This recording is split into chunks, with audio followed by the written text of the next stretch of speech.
வஞ்சிக்காதே வஞ்சிக்காதே வஞ்சிக்காதே வஞ்சிக்காதே உழைக்கும் வர்க்கத்தை வஞ்சிக்காதே உழைக்கும் வர்க்கத்தை வஞ்சிக்காதே அடிக்காதே அடிக்காதே அடிக்காதே அடிக்காதே தூய்மை பணியாளர்கள் வயிற்றில் அடிக்காதே. இந்த போராட்டம் அரசு சட்டக்கல்லூரி திருச்சி சார்பாக ஏன் நடைபெற்றிருக்கு அப்படின்னா, இங்கு துப்புரவு பணியாளர்களோட உரிமை பாதிக்கப்படுது. கார்ப்பரேட் நிறுவனங்கள் மாதிரியான நிறுவனங்களுக்கு துப்புரவு பணியாளர்களினுடைய பணிமாற்றம் ஏற்படும் பொழுது அங்க இருக்கக்கூடிய பணியாளர்களோட பணி நிரந்தரம் அப்படின்றது முற்றிலுமா கேள்விக்குள்ளாக்கப்படுது. அரசு தனியார் மயமாக்கல் பண்ணும்போது அதுல நாங்க துப்புரவு தொழிலாளர்களுக்காக PF ஏற்படுத்தியிருக்கோம் அப்படின்னு நிறைய ஒப்பந்தங்களை முன்னிட்டு சொன்னாலுமே கூட தனியார் மயமாக்கல் அப்படின்றது எப்போதுமே ஒரு அச்சத்துக்கு உண்டான ஒரு விஷயம் தான். தனியார் மயமாக்கல்ல ஒடுக்கப்பட்ட பாதிக்கப்பட்ட மக்களுக்கான குரல் அப்படின்றது அங்க ஒடுக்கப்படும் அப்படின்றது நம்ம வரலாற்று ரீதியா பார்த்துக்கிட்டே இருக்கோம். அதனால கண்டிப்பா திராவிட முன்னேற்ற கழக அரசு இதை கருத்துல எடுத்து தூய்மை பணியாளர்களுக்கான வாழ்வாதாரத்தையும் உரிமையையும் நிலைநிறுத்தணும் அப்படின்னு நான் கேட்கிறேன். சென்னையில் 13 நாட்களா தூய்மை பணியாளர்கள் போராடிட்டு இருக்காங்க.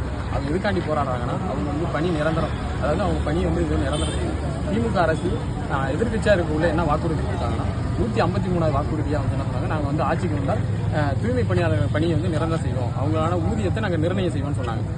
எதிர்கட்சியா அதிமுக இருக்கக்குள்ள எதிர்கட்சியா இப்ப திமுக இருக்கக்குள்ள என்ன சொல்லுது, நாங்க வாக்குறுதி கொடுக்குறோம், நாங்க செய்யறோம் சொல்லுது. ஆளுங்கட்சியா அதை என்ன பண்ணுது, அதை நிறைவேற்ற மாட்டேங்குது. இப்ப அவங்களுக்கு உண்டான கோரிக்கை என்னன்னா, அவங்களோட பணியை நிரந்தரம் செய்யும். பணியை நிரந்தரம் செஞ்சு எதுக்கு தனியார் மயம் கொடுக்க கூடாது நாங்க சொல்றோம்னா, 2700 கோடிக்கு, அதாவது 2700 கோடிக்கு ராம்கிங்கிற ஒரு நிறுவனம், அதாவது ஒரு தனியார் ஒரு நிறுவனத்துல 2700 கோடிக்கு கொடுத்துருக்கு. அது ஆண்டுக்கு 2700 கோடிக்கு அவங்களுக்கு கொடுத்துருக்கு.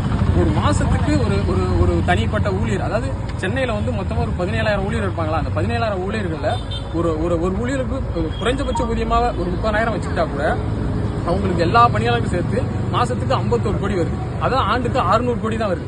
600 கோடிக்கு அரசு திமுக அரசு செஞ்சிருக்கலாம். ஆனா 2700 கோடிக்கு தனியார்கிட்ட தாரை வருது. என்னதுக்கு காரணம்? கமிஷன். அது வரக்கூடிய கமிஷன் நிமிடம்.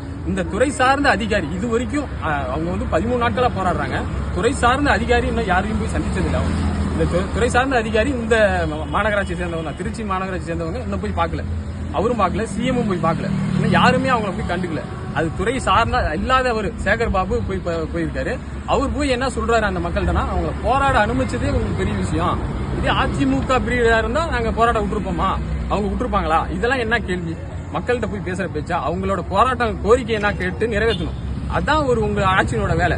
போய் நாங்க போராட விட்டதே அனுப்பி, அதே மாதிரி அங்க போராடக்கூடிய பெண்களுக்கு கழிவறை கிடையாது. கழிவறை இருந்துச்சு, இது போராட்டம் நீடிக்குன்னா அந்த போராட்டம் நீர்த்தடிக்கணும்னு செய்கிற வகையில அவங்க கழிவறை இருந்ததை கழிவறதெல்லாம் எடுத்துட்டாங்க. அங்குள்ள மக்களின் வாழ்வாதாரத்தை பாதிக்கிற மாதிரி. அதே மாதிரி அங்க பணிகள் செய்யக்கூடிய தூய்மை பணியாளர் இருக்காங்கல்ல, தூய்மை பணியாளர்கள் இல்லைன்னா சென்னையே கிடையாது. ரிப்பன் பில்டிங்கிற ஒரு பில்டிங்கே கிடையாது. அங்க உள்ள பணியாளர்கள், அப்ப அதுல பணி செய்யக்கூடிய மக்கள்கள் யார் யாருன்னு பாத்தீங்கன்னா தாழ்த்தப்பட்ட ஒடுக்கப்பட்ட மக்கள். அப்ப திமுக அரசு அவங்களுக்கு எதிராக நிக்குதா? திமுக அரசு அவங்களுக்கு எதிராக நிக்குதா? அங்க உள்ள மக்களை, சென்னை நகரத்தில் இருந்த மக்களை செம்மஞ்சேரி, கல்லுக்குட்டை, சென்னை ஓரமா வெளியில தூக்கி போட்டுருச்சு. இங்க வெளில அங்க சென்னைக்கு இப்ப பூர்வக்குடியா இருந்தவன் எல்லாம் ஓரத்துல போயிட்டான். சென்னைக்கு வாழ்வாதாரமே பொழைக்க வந்தவன் உள்ள இருக்கான். இவன் எல்லாம் ஓரத்துல நிக்கிறான். சென்னையில 40 கிலோமீட்டர் பயணிச்சு நாங்க உங்களுக்கு சுத்தம் செஞ்சுட்டு போனோம். எங்க கோரிக்கை நீ கேட்க மாட்ட, நீ ஆட்சி அதிகாரத்துக்கு நீ மேல போயிடுவ. இந்த அரசுக்கு ஒரே ஒரு கண்டனம், திருச்சி அரசு சட்டப்படி சார்பாக இந்த கவனத்தை அரசு எடுக்கலன்னா தமிழ்நாடு தழுவிய போராட்டமா நாங்க கொண்டு போவோம். தமிழ்நாடு தழுவிய போராட்டம், இது மிகப்பெரிய போராட்டமா நாங்க அறிவிப்போம். எல்லா காலேஜும் ஒருங்கிணைச்சு ஒரு நாள்ல போராட்டம் தெரிவிச்சு நாங்க அறிவிச்சிருவோம்.